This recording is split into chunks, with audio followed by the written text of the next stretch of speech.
InsyaAllah. Sebab kita nak keluarkan dia. Tu je. Ya. Malaya, Malaya, bersama kita bangkit suara.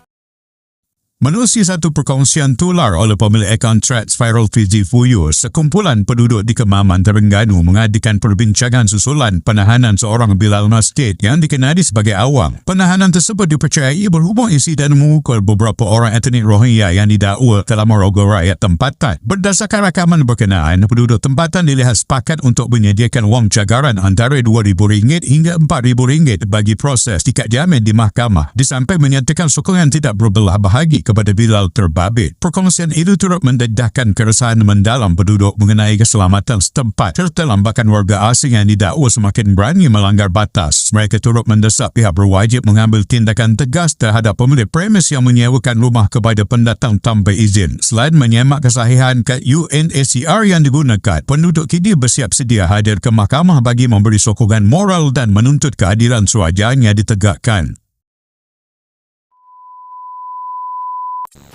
RM2,000 hingga RM4,000 kena buka akaun. Standby saja dulu. Bukan tak bukan minta standby saja. InsyaAllah. Sebab kita nak keluarkan dia. Tu je. Ya. Macam cagaran lah. Macam ada cagaran tu. Tu. Tapi saya rasa sebab kamu kes taming, kes kuih haram tak ada apa.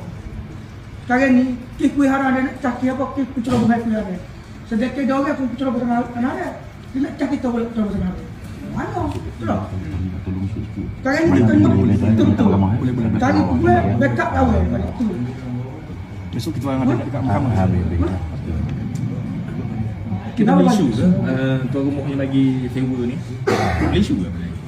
Dia kata boleh lah kami tu. Sebab kalau daripada ketua kampung tu yang isukan bagi sebenarnya sebab rumah ni memang banyak lah.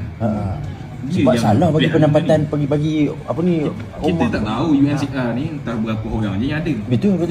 Boleh check tu dia punya QR code tu, kalau palsu boleh cut je dia punya QR. Bukan. Sekarang ni undang-undang dah keluarkan dah. Sekiranya Terima kasih ni. Ya, jadi esok kalau boleh mana tu kita duduk kat mahkamah besok. Boleh. Sebab besok ada orang telefon saya besok untuk khabar awang ni kena denda semua yang kami ketahui esok. Walaupun kita duduk luar esok, maklumat akan sampai saya esok. Segala noda desa kuasa buka mata Malaysia perlu dijaga kekal teguh selalu.